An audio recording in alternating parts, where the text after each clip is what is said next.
हेट्रोपैटर्नल superfecundation या pregnancy की एक ऐसी कंडीशन है जहां एक गर्भ में दो अलग पिता के जुड़वा बच्चे कंसीव हो सकते हैं, यानी माँ एक और बच्चों के पिता दो। कहा जाता है कि पूरी दुनिया में ऐसे 17 केसेस हुए हैं और इसी दुर्लभ स्थिति पर निर्देशक आनंद तिवारी ने अपनी फिल्म बैड न्यूज़ की कहानी बुनी है, जहां तृप्ति डिमरी के दो जुड़वा बच्चों के दो पिता हैं, विक्की कौशल और एमी विर्क। यूँ देखा जाए और सुना जाए तो ये कंडीशन बहुत ही गंभीर लगती है, मगर डायरेक्टर आनंद तिवारी उसे कॉमेडी के रंग में ढालकर दर्शकों के लिए एक मज़ेदार टाइम पास फिल्म बना ले जाते हैं, जिसमें आपको ज़्यादा दिमाग लगाने की ज़रूरत नहीं है। नमस्कार, मैं हूं एस लक्ष्मण और आपका स्वागत है रियल फिल्म स्टोरी के इस नए वीडियो में। कहानी शुरू होती है सलोनी यानी तृप्ति डिमरी से, जो एक सेफ हैं और अपने करियर में मेराकी स्टार नाम का एक ऐसा अवार्ड पाने का सपना रखती हैं जो हॉस्पिटैलिटी इंडस्ट्री का सबसे बड़ा सम्मान माना जाता है। मगर उसकी माँ उसकी शादी किसी अमीर पंजाबी लड़के से करवाकर उसका घर बसाना चाहती है। दूसरी ओर अखिल चड्ढा यानी विक्की कौशल की माँ शिवा चड्ढा भी अपने बेटे के लिए बहू लाने को ललायित है। एक पंजाबी पार्टी में सलोनी और अखिल की मुलाकात होती है।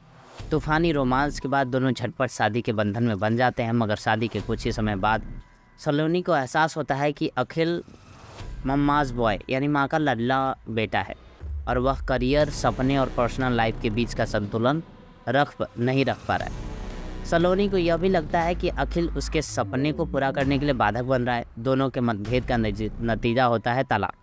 सलोनी दिल्ली छोड़कर मसूरी में एक नई शुरुआत करती है। उसका बॉस गुरवीर यानी एमी विर्क उसे पसंद करता है। अपनी एनिवर्सरी के दिन अपने एक्स हस्बैंड अखिल की इंस्टाग्राम पोस्ट पे उसे दूसरी लड़कियों के साथ फ्लर्ट करते देख सलोनी जलन के मारे गुरवीर के साथ हम बिस्तर होती है, मगर उसी रात अखिल भी केक लेकर उसे सॉरी कहने और मनाने पहुंच जाता है। सलोनी अखिल को ना नहीं कह पाती और दोनों अपने पुराने शादीशुदा दिनों की तरह अंतरंग हो जाते हैं। अब 6 हफ्ते बाद धमाका होता है कि सलोनी प्रेग्नेंट है। उसके पेट में एक नहीं 2 बच्चे हैं और पैटर्निटी टेस्ट से पता चलता है कि उन जुड़वा बच्चों के 2 पिता हैं, अखिल और गुरवीर। अखिल और गुरवीर दोनों ही अपने पिता होने की दावेदारी में सलोनी का दिल जीतने की होड़ में लग जाते हैं। सलोनी किसे अपनाएगी? समाज इस रेयर प्रेगनेंसी पर क्या कहेगा? सलोनी, अखिल और गुरवीर के घर वालों का रिएक्शन क्या होगा? ये जानने के लिए आपको सिनेमा हॉल तक जाना होगा। निर्देशक आनंद तिवारी की इस फिल्म में ज़्यादा दिमाग लगाने की ज़रूरत नहीं है। अगर आप इस रेयर कंडीशन पर ज़्यादा दिमाग लगाना जाएंगे तो आप फिल्म का मज़ा नहीं ले पाएंगे। यह विशुद्ध मनोरंजन के उद्देश्य से बनाई हुई फिल्म है। कॉमिक स्ट्रिक फिल्म का प्लस पॉइंट है। फर्स्ट हाफ बहुत तेज़ी से भागता है, यह भी वजह है कि किरदारों का समुचित विकास नहीं हो पाता। सेकेंड हाफ धीमा पड़ जाता है, मगर इसके बावजूद कई दृश्य ऐसे हैं जो आपको लगातार हंसाते जाते हैं। हाँ, सिचुएशन और किरदारों का लॉजिक आप ढूंढ नहीं पाएंगे। स्क्रीन प्ले की अपनी कमियां हैं, इसके बावजूद लेखक तरुण जडेजा और इशिता मोइत्रा की वन लाइनर्स और कॉमिक पंच मनोरंजन का प्रभाव बनाए रखते हैं। प्रोडक्शन हाउस द्वारा खुद पर बनाए हुए मीम्स और गैग्स मज़ेदार हैं। इन मीम्स और गैग्स में विक्की कौशल और कटरीना कैफ को भी शामिल कर दिया गया है।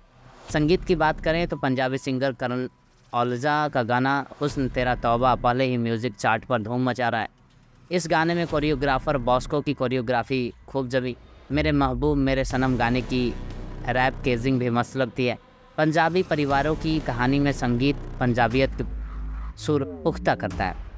अखिल के रूप में विक्की कौशल फिल्म के मजबूत आधार और स्तंभ है। सही मायनों में वे फिल्म की जान है। उनकी बेहतरीन कॉमिक टाइमिंग और तौबा तौबा वाले डांस मूव्स दर्शकों का दिल जीतने के लिए काफ़ी है। उनका यह गाना पहले ही वायरल हो चुका है। एक आत्मकेंद्रित और बड़बोले पंजाबी लड़के को उन्होंने शानदार तरीके से जिया है। सैम बहादुर जैसी इंटेंस बायोपिक के बाद इस हल्के फुल्के रोल में एक अभिनेता के रूप में उनका ग्राफ साफ चमकता है। कॉमिक के सटल अंदाज में गुरवीर के रूप में एमी विर्क का किरदार विक्की कौशल के साथ एक मनोरंजक जुगलबंदी पेश करता है। एमी ने अपने मासूम किरदार में भी अच्छा खासा हंसाया। सलोनी के विभिन्न रंगों को तृप्ति ने मज़ेदार ढंग से निभाया। वे खूबसूरत भी खूब लगी। एनिमल के बाद उनमें निखार आया है। माँ कोरोना के रोल में नेहा धूपिया अपनी उपस्थिति दर्ज कराने में सफल हैं। शिवा चड्ढा यहाँ भी माँ की भूमिका को यादगार बनाती है। फर्टिलिटी सेंटर चलाने वाले डॉक्टर के चरित्र में फैसल राशिद याद रह जाते हैं। अब इस मूवी को क्यों देखा जाए? कॉमिक फिल्मों के अगर आप शौकीन हैं और विक्की कौशल की मज़ेदार अभिनय के लिए फिल्म को देखा जा सकता है। खैर मूवी देखिए और कमेंट में लिखिए। मिलते हैं अगले वीडियो में, तब तक के लिए धन्यवाद।